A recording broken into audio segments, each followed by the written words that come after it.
할렐루야. 우리 성경에 보면 사모하다, 연모하다, 흠모하다 하는 단어를 찾아보니까 이 단어가 들어간 성경 구절이 약 60여 구절 됩니다. 그리워하는 생각으로 가득 찬 모습을, 그런 마음을 우리가 사모라는 단어를 씁니다. 사모하다는 표현을 하는 경우에 사람에게도 사용되어지고 때로는 물건에도 사용되어지고 자신들이 하는 과업, 그리고 앞으로 미래에 무엇이 되고자 하는 어떤 명예나 권력, 자기가 추구하는 것을 간절히 원하는 마음, 그런 마음을 우리가 사모한다 하는 단어를 씁니다. 여러분들은 지금까지 살아오면서 혹시 정말로 흠모하는 마음, 사모하는 마음 가져본 적은 있는지요?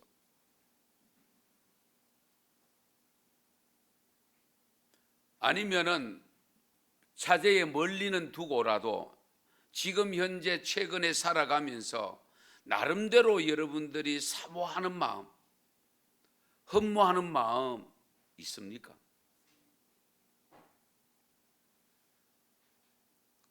혹 그것이 사람인지, 아니면 물건인지요, 아니면 사회적 지위인지요,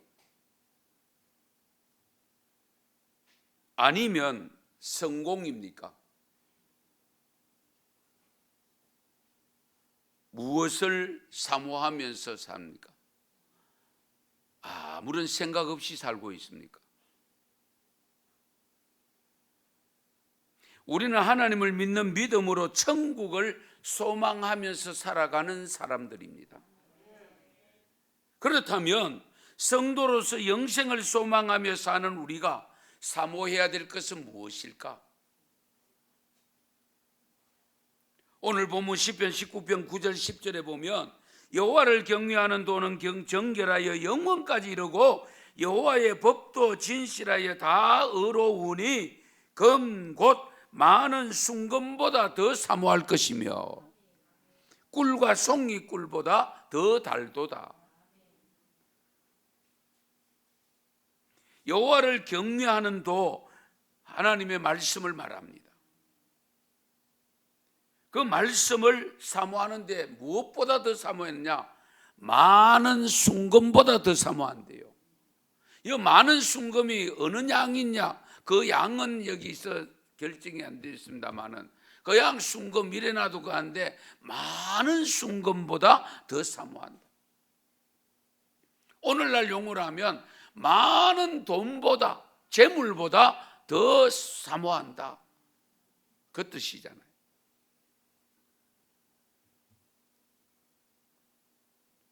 시편 73편 25절에 보면 하늘에서는 주 외에 누가 내게 있으리요 땅에서는 주 밖에 내가 사모할 것이 없나이다. 주님 만나러 가면서도 주님 만날 사모함이 없으면 곤란하겠죠. 이 시편 기자는 주 외에 누가 내게 있으리요, 땅에서 살지만은 주님 만날 것을 사모하면서 산대요. 그리고 시편 84편 1절 2절에는 보면 만군의 여호와여 주의 장막이 어찌 그리 사랑스러운지요 내 영혼이 여호와의 궁정을 사모하여 쇠약하며 내 마음과 육체가 살아계시는 하나님께 부르짖나이다. 주님이 계시는, 하나님이 머물러 계시는 주의 궁정을 사모하는데 어느 정도로 사모하느냐? 야윌 정도로, 쇠약함이라고 있습니다. 기력이 쇠약할 정도로 사모했다. 이런 경우 우리는 상사병에 걸린 사람들이죠. 그런데 이 시편 기자는 하나님이 머무시는 하나님의 전 찾는데 오늘날로 말하면 예배당 찾는데 그렇게 사모했다는 거예요. 우리는 너무 쉽게 예배당에 다니니까 예배당의 존귀함이 좀 덜하지요, 아무래도. 그러나 예배당이 귀할 때에는 어떻게 해야 돼요? 10리길도 걸어가고 20리길도 걸어가서 예배드리고 한번 생각해 보세요. 사모함이 없이는 그렇게 하기 어렵습니다. 우리가 사모해야 될 것은 우리가 믿는 하나님을 사모해야 되는데, 그 하나님이 임재하시는 주의 궁전, 주의 전도 사모해야 됩니다. 원래 그 경험들을 구체적으로 하고 있잖아요. 집에서 영상 예배 드려 보신 분들은 아시죠? 예. 그 영상 예배를 들어보면 교회 가서 대면 예배 드리는 것이 얼마나 귀한 일인가를 깨닫고 교회 가고 싶어, 그래서 바로 오신 분도 계시거든요. 그러면서 우리가 살아보면 하나님이 베푸시는 은혜를 사모하기도 하고, 우리가 받고 싶은 은사도 사모하라고 말씀하셨고, 그리고 지혜를 사모하면서 하나님의 날이 임하는 것도 사모하라고 했습니다. 선한 일을 사모해야 되고요, 고린도전서 12장에 보면 큰 은사도 사모하라고 있고요, 그리고 고린도전서 14장에 보면 신령한 것을 사모하라고 했습니다. 특히 성도는 남다른 사모함이 있어야 돼요. 그것은 곧 예수님이 재림하심에 대한 사모함입니다. 그 사모함이 없으면 곤란하죠. 왜? 어차피 우리 주님 오시기를 기다리면서 살아가고 있고 빨리 오셨으면 하는 마음을 가지고 살고 있는데, 그 사모함이 없으면 곤란하죠. 사실 세상에 살면서 사모해야 될 것이 한두 가지가 아닙니다.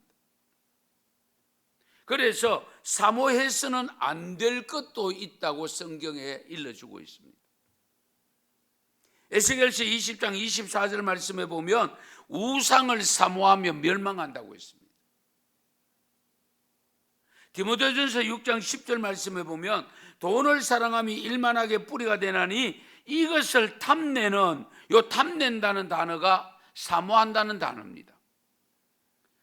그러니까 돈을 탐내는, 돈을 사모하는 자들은 미혹을 받아 믿음에서 떠나 많은 근심으로 자기를 찔렀도다. 돈이 필요하기는 절대적으로 필요합니다. 그러나 사모할 대상은 아니라는 겁니다. 사모하는 순간에 어떻게 되느냐? 미혹을 받아 마음에 찔리는 죄를 범하게 된다.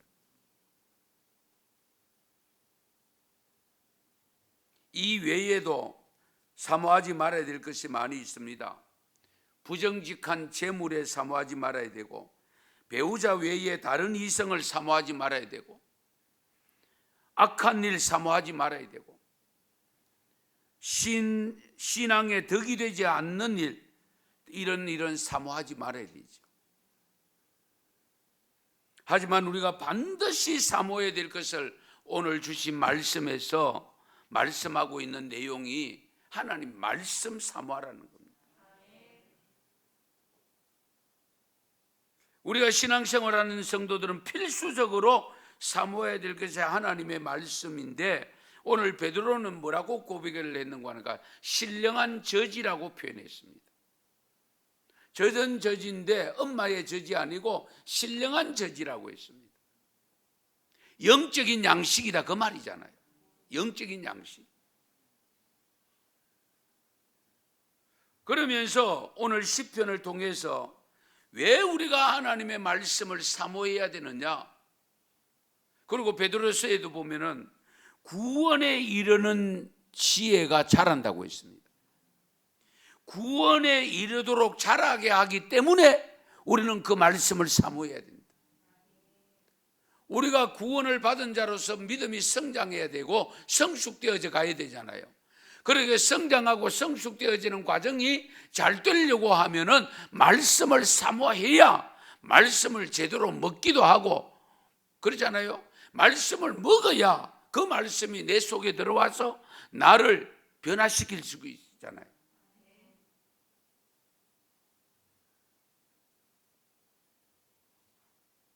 우리가 항상 말씀에 대해서는 헝거리 정신을 가져야 됩니다.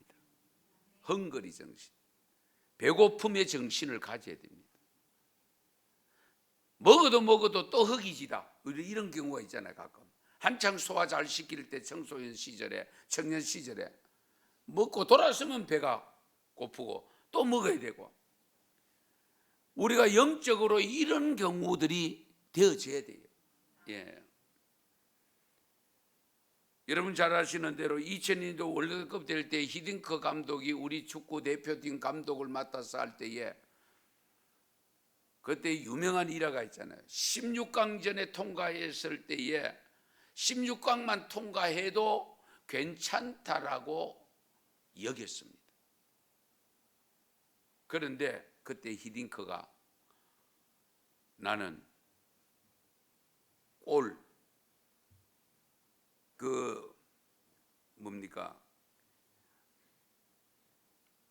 아직도 배가 고프다.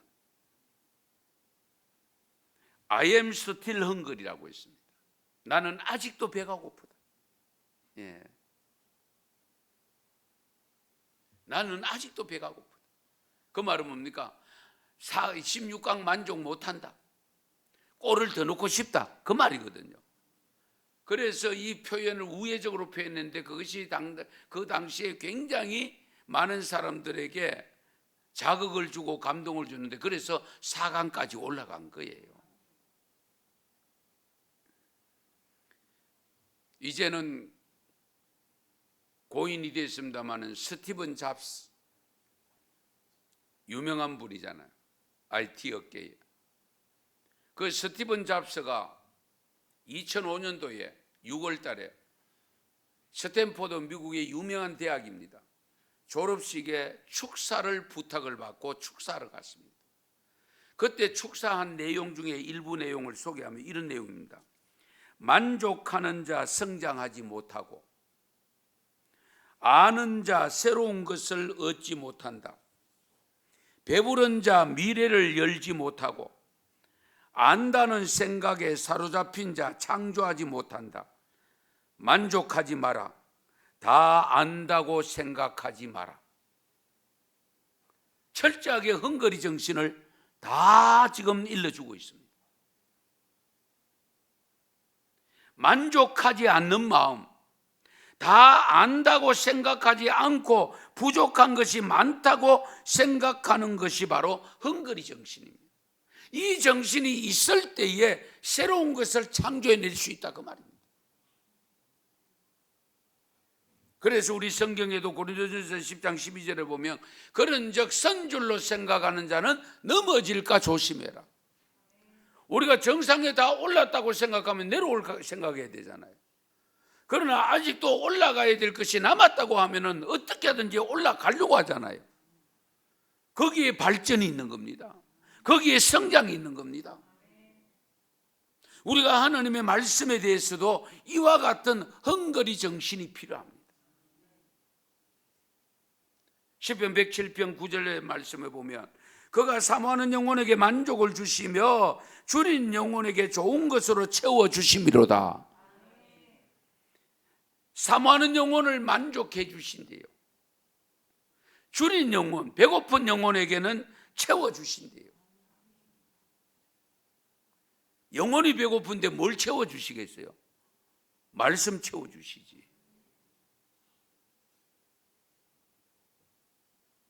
우리가 이걸 말씀을 사모할 때 금보다, 순금보다, 더욱 많은 순금보다 사모해야 된다고 했습니다. 재물 필요합니다. 그러나 말씀보다 더 사모하면 안 됩니다. 직장도 필요합니다. 건강도 필요합니다. 그러나 세상에 살면서 우리가 어떤 필요한 것보다도 주님을 사모하는 마음, 정말로 재림을 사모하는 마음, 말씀을 사모하는 마음보다 앞서면 안 됩니다. 왜? 그것보다 앞서면 그것이 우상이 되기 때문에.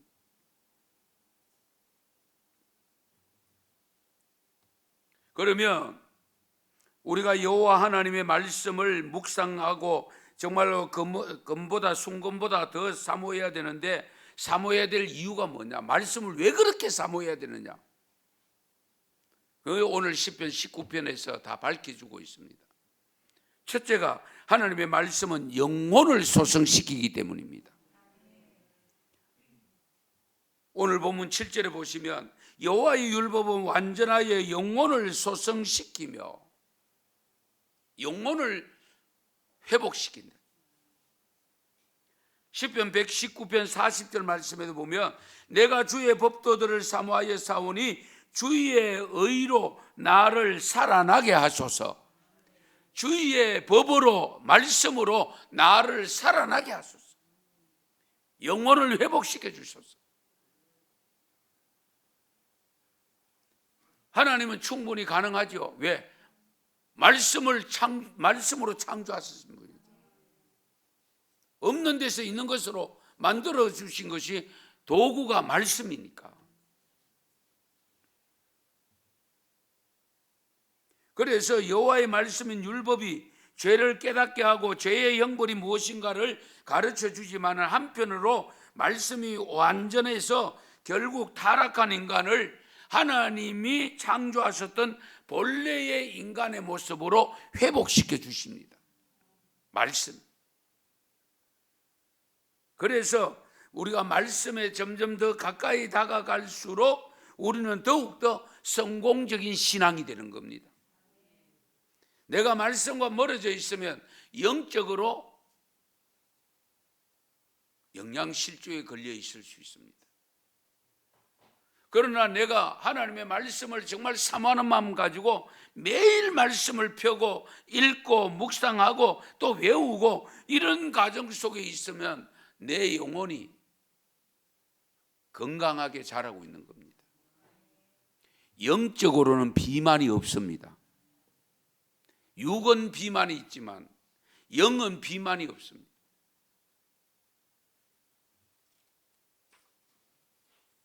그래서 하나님의 말씀은 음식처럼 지친 자를 새롭게 하고요, 낙심한 자에게 생기를 불어넣습니다.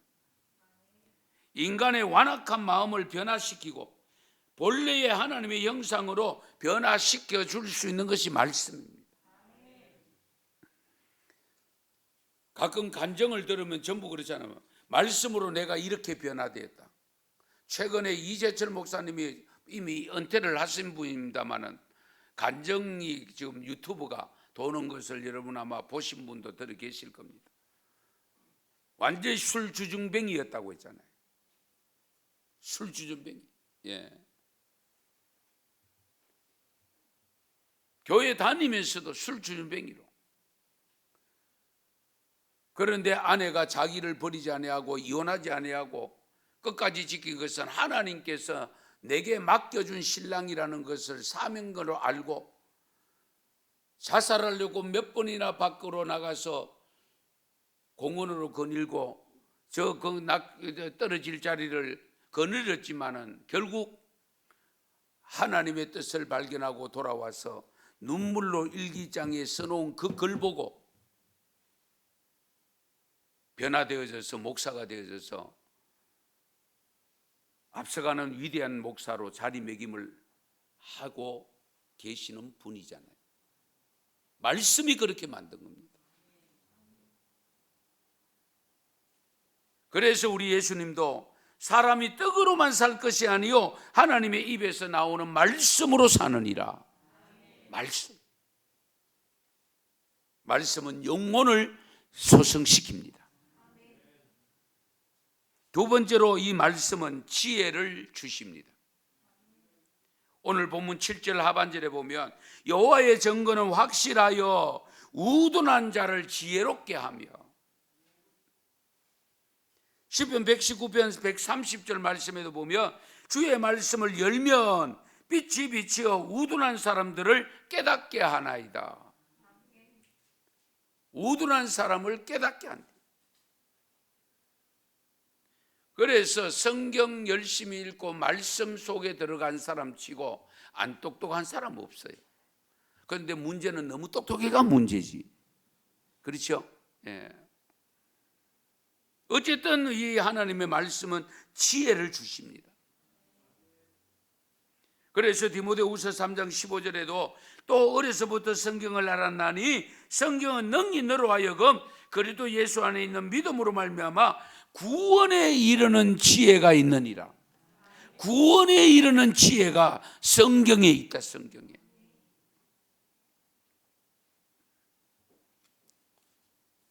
제가 오래전에 말씀을 드린 내용이 기억나는데요. 메투마울이라고 하는 사람이 있었는데 어느 날 몸이 불편해서 누워있다가 자기 장남 아들에게 말씀을 좀 읽어달라고 했어요. 그런데 그 아들이 마침 말씀을 10편 8편을 읽었는데 8편 8절에 들으니까 공중의 새와 바다의 물고기와 바다 길에 다니는 것이니이다. 잘 보세요. 공중의 새와 바다의 물고기와 바다 길에 다니는 것이니이다. 바닷길. 여기에 필이 꽂힌 거예요. 바다에 길이 있다? 길이 있겠다. 왜냐하면 고등어가 다니는 길이 따로 있고 꽁치가 다니는 길이 있고 오징어가 다니는 길이 있고 피레미가 다니는 길이 있고 길이 있겠다 이 생각이 딱 드는 순간에 거기에 몰두합니다.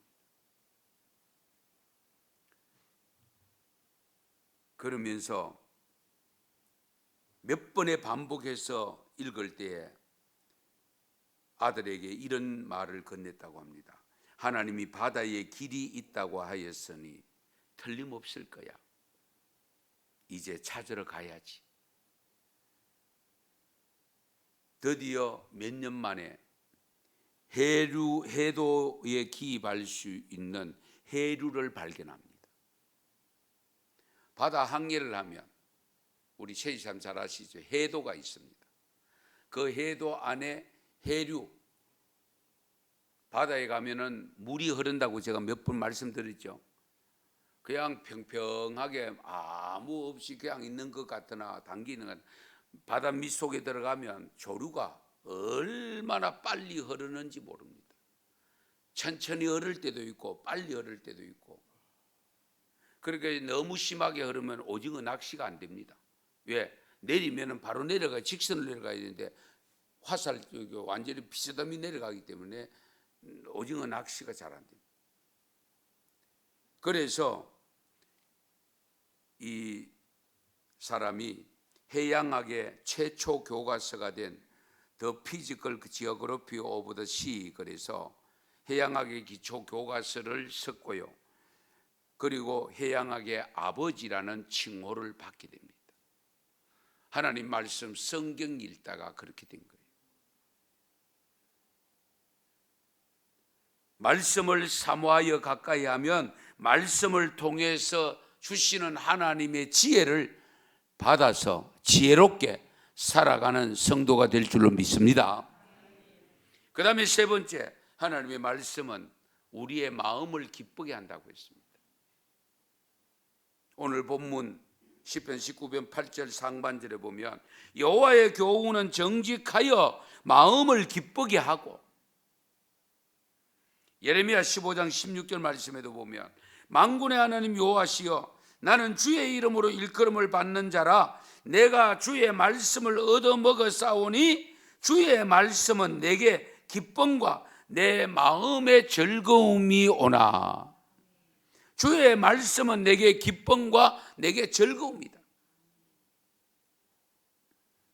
이런 마음의 기쁨과 즐거움이 있어야 사모하게 되죠. 그렇잖아요.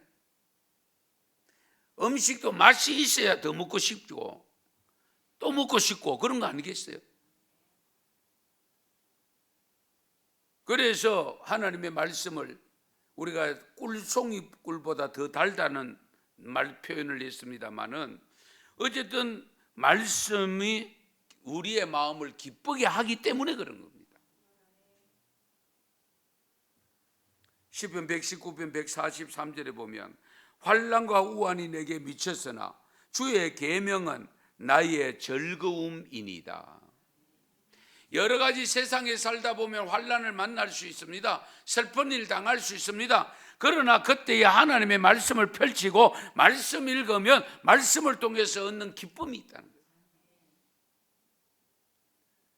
말씀을 읽는 순간에 내 기쁨이 찾아오는 순간에 슬픔도 잊어버리고 고통도 잊어버리는 거예요.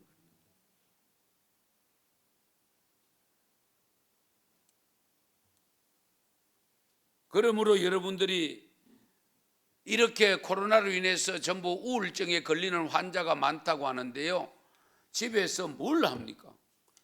이럴 때 말씀 안 읽고 뭐 하겠어요? 얼마나 좋아요. 이럴 때 기도 안 하고 뭐 하겠어요? 잘 생각하세요.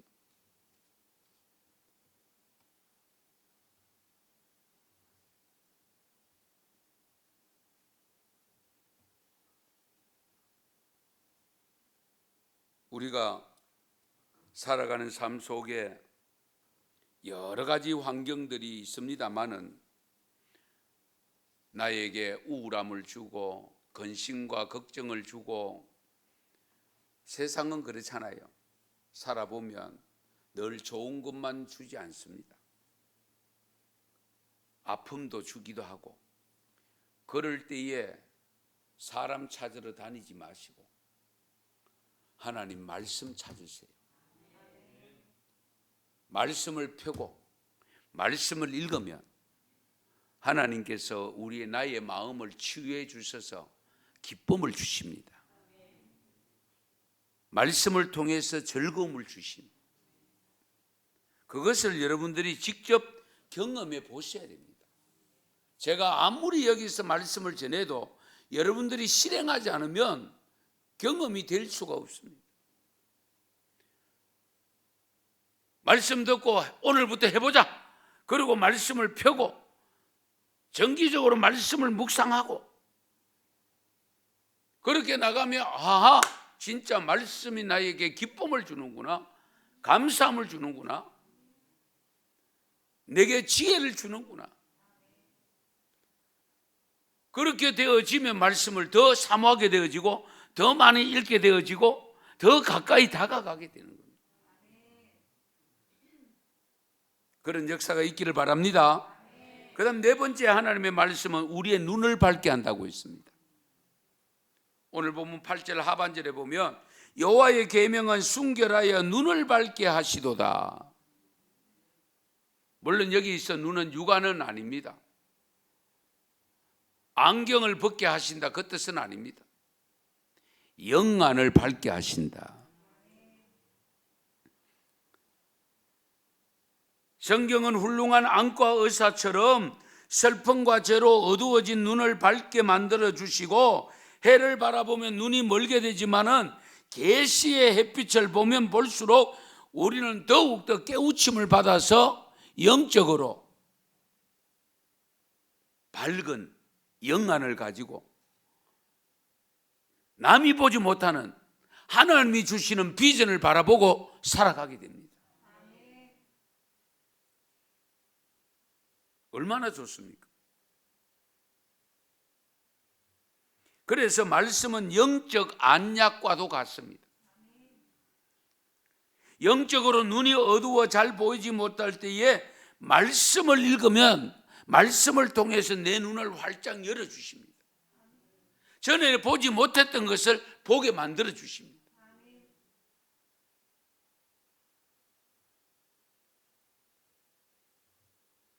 우리가 영안으로야 하나님이 보이잖아요. 하나님 보여달라고 하는데 육안으로 볼 수 있는 게 아닙니다. 영안이 열려야 하나님이 보이죠.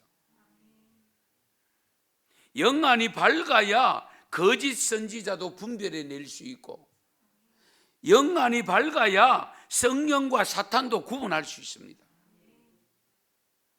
영안이 밝아야 돼요. 그러므로 우리는 성경을 많이 읽어야 돼요.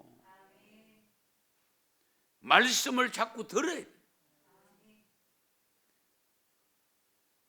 하나님의 말씀은 본래 성결해서 우리의 눈을 밝게 만들어 준다고 일러줍니다. 잠언 6장 23절 말씀에 보면 대저 명령은 등불이요 법은 빛이라. 명령이라는 건 하나님의 말씀 율법이죠. 하나님의 말씀은 등불이고 빛이라고 했습니다. 시편 119편 105절 말씀 우리가 잘 아는 말씀입니다마는 주의 말씀은 내 발의 등이요 내 길의 빛이니이다.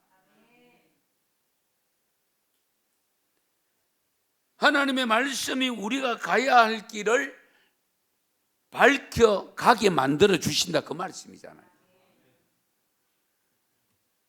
육신의 눈이 밝으면 죄가 보이지 않습니다. 반면에 영적인 눈이 밝으면 죄가 잘 보이기 때문에 피할 수 있습니다. 그래서 우리는 말씀을 깊이 새기면 모든 것이 제대로 보입니다. 하와가 선악과를 따먹었을 때에 눈이 밝아졌다고 했습니다. 그런데 그 밝은 눈에 보인 것은 선악과였습니다. 그것이 먹음직도 하고 보암직도 하고 먹기에 좋은 것으로 보였다고 했습니다.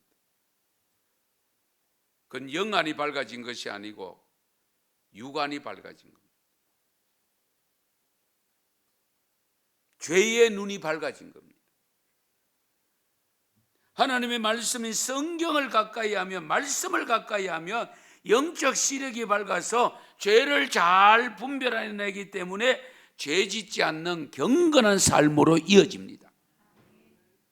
그런 변화가 있기를 바랍니다. 그 다음 다섯 번째로 우리가 말씀을 묵상해야 될, 사모해야 될 이유는 하나님의 말씀은 영원합니다. 오늘 본문 9절 말씀에 보시면 여호와를 경외하는 도는 정결하여 영원까지 이르고, 하나님의 말씀은 쉽게 없어지는 것이 아니고 영원까지 이른다고 했습니다. 하나님을 경외하는 말씀은 정결해서 영원까지 이른다. 여러분, 깨끗한 물은요 섞지 않습니다. 순수한 정유수, 불순물이 없는 순수한 물은 섞지 않습니다. 오래 두어도 괜찮습니다. 그러나 더러운 물은 금방 섞습니다. 마찬가지로 하나님을 경외하는 말씀은 순수합니다. 순결합니다. 그러므로 영원하다는 겁니다. 세속적인 것은 더러운 것으로서 하나님의 심판을 받아서 사라져 버리지만은 순결한 성경, 하나님의 말씀은 영원토록 보존됩니다. 그래서 이 말씀은 어제나 오늘이나 영원토록 동일하다고 있습니다. 왜? 변질이 되지 않기 때문에. 시대가 아무리 바뀌어도 말씀은 변질이 안 됩니다. 왜? 말씀은 영원하기 때문에. 말씀은 순결하기 때문에.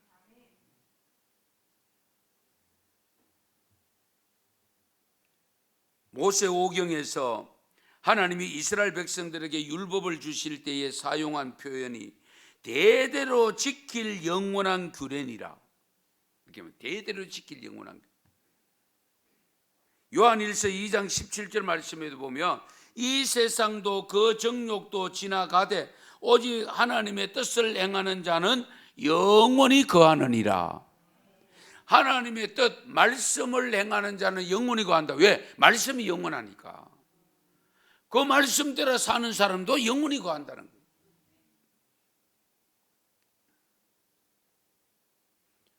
우리가 가끔 보면 옛날에 불로초 안 죽으려고 불로초 먹으러 다니는 사람들, 찾으러 다니는 사람도 있고, 지금도 건강에 좋다고 하면 뭐 물불 가리지 않고 비싼 돈 주고 사서라도 먹으려고 하는 것은 오래 산다는 거잖아요. 그런데 우리를 영원히 살게 하는 것은 하나님의 말씀입니다. 그러니까 뭐 다른 거 굳이 돈 주고 사 먹을 필요 없고요. 말씀 부지런히 읽으시면 영생 얻는다니까요. 왜? 말씀이 영생이니까, 영원하는 거니까.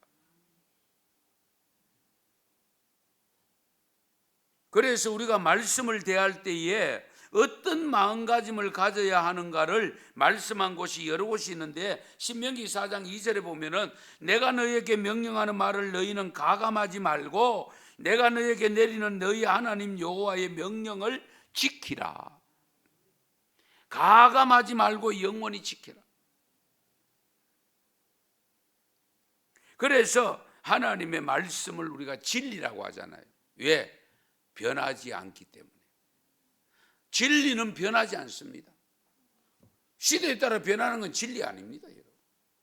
진리는 변함이 없습니다. 하나님의 말씀은 진리이기 때문에 변하지 않습니다. 영원히 갑니다. 그 영원히 가는 말씀에 의해서 상수되었고, 그 말씀에 의해서 우리가 새롭게 되었습니다. 영원히 솟게 되었습니다. 그러므로 저와 여러분의 영혼은 영원히 가는 겁니다. 이 믿음을 우리가 확실히 가져야 돼요. 그리고 마지막으로 하나님의 말씀은 의롭습니다. 오늘 본문 9절 하반절에 보면 여호와의 법도 진실하여 다 의로우니, 하나님의 말씀은 질적으로나 양적으로 다 의롭습니다. 질적인 면에서 율법은 그 기원이 하나님이기 때문에 의롭습니다. 그 목적인 선함으로 인해서 의로운 것입니다. 민수기 23장 19절 말씀에 보면 같이 읽으실까요? 하나님은 사람이 아니시니 거짓말을 하지 않으시고 인생이 아니시니 후회가 없으시도다. 어찌 그 말씀하신 바를 행하지 않으시며 하신 말씀을 실행하지 않으시랴. 아멘. 하나님의 말씀은 농담이 없습니다. 한번 해본 소리가 아닙니다. 하나님은 우리를 속이려고 거짓말 하시는 분이 아닙니다. 하나님이 하신 말과 일에 대해서는 후회가 없으시다고 했습니다. 그러므로 한 번 하신 말씀은 영원하며 그분의 말씀은 잘못됨이 없고 불의함이 없습니다. 의롭습니다. 그래서 의로운 그 말씀을 받아서 내 영혼이 솟게 되어지고, 의로운 그 말씀 받아서 말씀에 순종하면 내 삶이 어떻게 되겠어요? 의로워지지요. 의로워지는.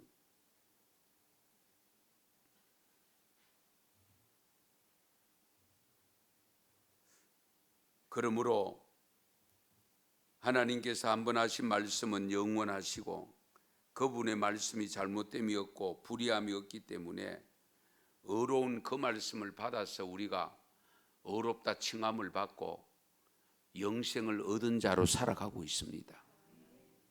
그렇게 살고 있으면서도 말씀을 가까이 하지 않는다는 것은, 사모하지 않는다는 것은 우리 믿음이 참 믿음인가 거짓된 믿음인가를 다시 물어봐야 되지 않겠어요?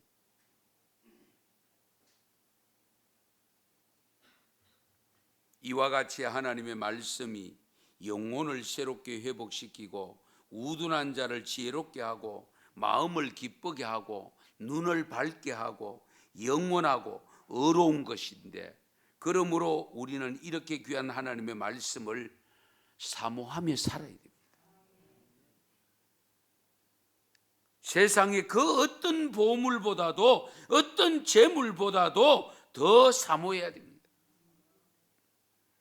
시편 119편 123절에 이런 말씀이 있습니다. 내 눈이 주의 구원과 주의 의로운 말씀을 사모하기에 피곤하나이다. 주의 말씀을 사모하기에 피곤하다. 그리고 131절에 보면 내가 주의 계명들을 사모함으로 내가 입을 열고 헐떡였나이다. 그러니까 말씀을 받아 먹기 위해서 너무 사모해서 빨리 주세요, 빨리 주세요 하면서 입을 벌리고 헐떡거리면서 찾아다녔다, 그 말씀입니다.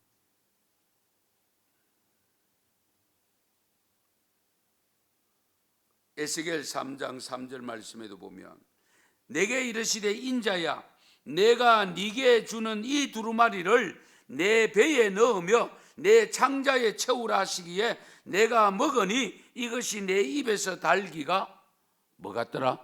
꿀 같더라. 사모함이 있어야 말씀을 읽고, 그렇게 읽은 말씀을 대할 때에 송이꿀처럼 달게 다가옵니다. 예. 그냥 뭐 먹고 싶을 때 한번 찾아가서 생기면 먹고 안 생기면 안 먹고, 그렇게 먹는 음식은 절대로 꿀처럼 달 수가 없습니다. 말씀과 동일합니다. 신령한 저진 하나님의 말씀을 사모할 때에 맛이 더 납니다. 그렇잖아요. 우리가 같은 음식을 먹어도 어떤 분은 뭐 왜 이래? 맛이 왜 이래?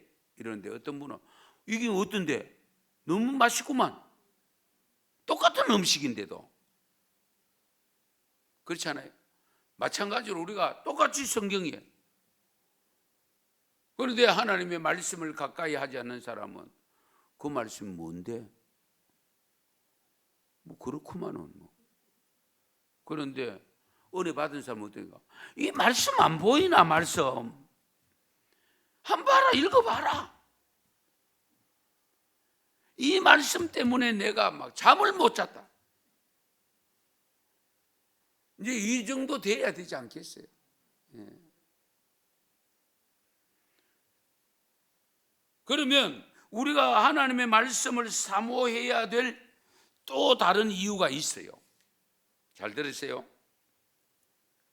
시편 19편 오늘 본문 11절입니다. 마지막 11절에 보면 말씀을 불순종하면 경고를 받게 되고 순종하면 뭘 받아요? 상을 받는다. 우리가 말씀을 사모하며 말씀을 가까이 하고 말씀에 순종해야 될 이유가 뭐냐? 어차피 우리가 생활하는 거 상 받는 생활이어야 되잖아요. 자녀들은 학교가 상 받은 걸 좋아하면서 나는 상이 하나도 없어. 그러면 되겠어요? 우리가 상 받을 욕심을 가져야 돼요. 기왕 예수 믿는 건데, 그렇잖아요? 상 받아야 되지. 여호수아 1장 7절 말씀에 보면 오직 강하고 극히 담대하여 나의 종 모세가 내게 명령한 그 율법을 다 지켜 행하고 우로나 좌로나 치우치지 말라. 그리하면 네가 어디로 가든지 형통하리라. 할렐루야. 형통의 복을 받는데요. 우리가 너무 잘합니다만 신명기 28장 1절에 보면 내가 내 하나님 여호와의 말씀을 삼가 듣고 내가 오늘 네게 명령하는 그의 모든 명령을 지켜 행하면 내 하나님 여호와께서 너를 세계 모든 민족 위에 뛰어나게 하실 것이라. 대한민국이 이만큼 뛰어나게 된 것 유교 사상으로 된 게 아닙니다. 불경으로 된 게 아닙니다, 여러분. 오로지 하나님의 말씀 성경으로 된 겁니다. 선교사들이 들어와서 제일 먼저 세운 것이 학교 아닙니까? 병원 아닙니까? 그로 인해서 근면정신을 불러일으켜서 그래서 오늘의 대한민국이 된 거잖아요. 그래서 우리 신명기 28장 그 2절 이하에 보면 내 하나님 여호와의 말씀을 청종하면 성읍에서도 복을 받고 들에서도 복을 받고 내 몸의 자녀와 내 토지의 소산과 내 짐승의 새끼와 소와 양의 새끼가 복을 받을 것이라. 내 광주리와 떡반죽 그릇이 복을 받을 것이고 들어와도 복을 받고 나가도 복을 받는다. 넘어져도 지갑 줍고 일어난다. 쉽게 말씀드리면 그 말씀입니다. 예. 이렇게 분명한 복 받는 길을 가르쳐 주셨음에도 불구하고 우리는 무엇 때문에 말씀을 가까이 하지 아니하고 순종하지 않는지요? 복 받을 일을 하지 않으면서도 복 안 준다고 또 불평은 안 하면 다행이지. 불평하고 원망하고 있죠. 말씀을 사모하는 자가 받아 누리게 되는 것이 여러 가지가 있습니다만은 오늘 보면 베드로전서 2장 2절을 보세요. 갓난아기들 같이 순전하고 신령한 제자를 사모하라. 이는 그로 말미암아 너희로 구원에 이르도록 자라게 하는 것이라. 아이들은 몰라요. 엄마가 그냥 물리면 먹으면 자라요. 그렇잖아요. 마찬가지로 떡도 몰라. 그러나 말씀 물려주는 대로 계속 말씀을 먹으면 나도 모르는 사이에 자란다니까요. 내 영이 새롭게 된다니까요. 그러니 삶이 변화될 수밖에 없지요. 디모데전서 후서 3장 15절 말씀에 보면 또 어려서부터 성경을 알았나니 성경은 능히 너로 하여금 그리스도 예수 안에 있는 믿음으로 말미암아 구원에 이르는 지혜가 있게 하느니라. 구원에 이르는 지혜, 성경에 있다. 또 다른 역할이 또 있습니다. 디모데후서 역시 3장 16절 17절 말씀에 여기 보면은 교훈과 책망과 바르게 함과 의로 교육하기에 유익하다고 했습니다. 이는 하나님의 사람으로 온전하게 하며 모든 선한 일을 행할 능력을 갖추게 합니다. 이래도 하나님의 말씀을 가까이 하지 않겠습니까? 어떤 경우에 있더라도 원래는 일독하셔야 되지 않겠어요? 예. 일독도 못하면 곤란하지요.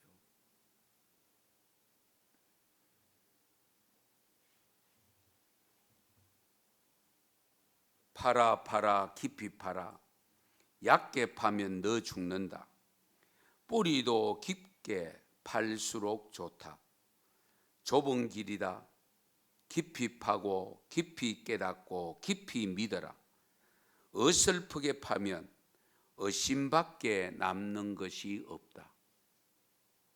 누가 했느냐면 1880년 무등산 자락이 길게 늘어진 전남 화순군 동광리의 깊은 산골에서 태어나서 40살에 스스로 성경을 읽고 그리스도인이 된 한국의 호세아라고 불리는 이세종 선생이 남긴 말입니다.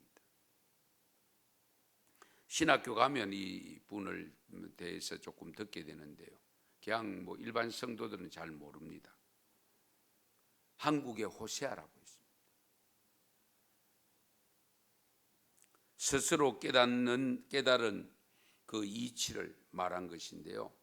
낮이면 종일 성경을 읽고 밤이면 암송하고 다른 책을 일체 보지 않았다고 합니다.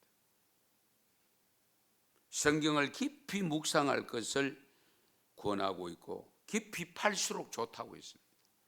어설프게 팔면 오히려 의심만 남는다고 했습니다. 그렇습니다.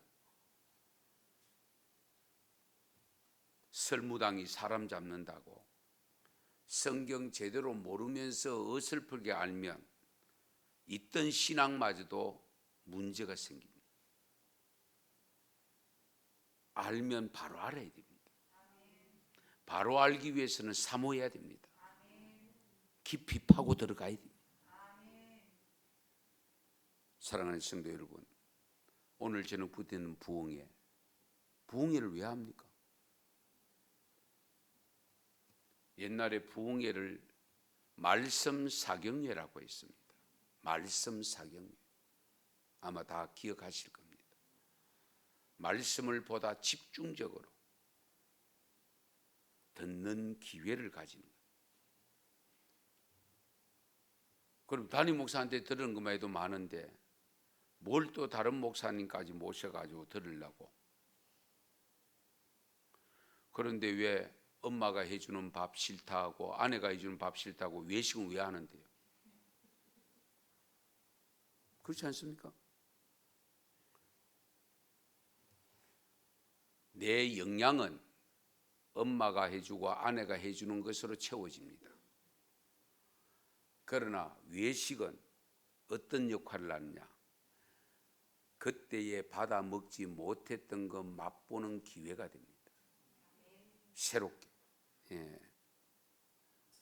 그러므로 이 부흥의 기간을 잘 선용하셔야 돼요. 대부분 목사된 사람들을 보면 언제 은혜를 받았냐? 수련회가 은혜 받고 서원하고 그래가 목사가 되는 경우가 대부분이잖아요. 특별한 때 강사님을 통해서 이 부흥에 놓치고 나면, 왜 은혜를 안 받으면 받으나 안 받으나 똑같으니까 모르지요. 그러나 은혜를 받아보면 이 은혜 받는 이것을 놓치면 안 되겠구나 하는 것을 깨닫게 됩니다. 저는 어릴 때에 중학교 그때 1, 2학년 때 됐는지 모르겠는데 시오리길 걸어가서 부흥에 참석한 경험이 있습니다.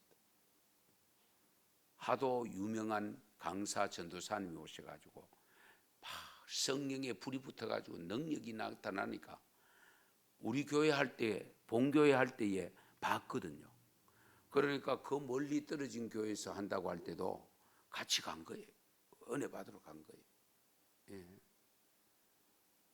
5시간 놓치지 말고 사모하는 마음, 은혜를 사모하는 마음, 말씀을 사모하는 마음 가지고 참여할 때에 하나님은 반드시 채워주실 줄로 믿습니다. 놀라운 역사 있기를 축원합니다. 축복합니다. 기도드리겠습니다.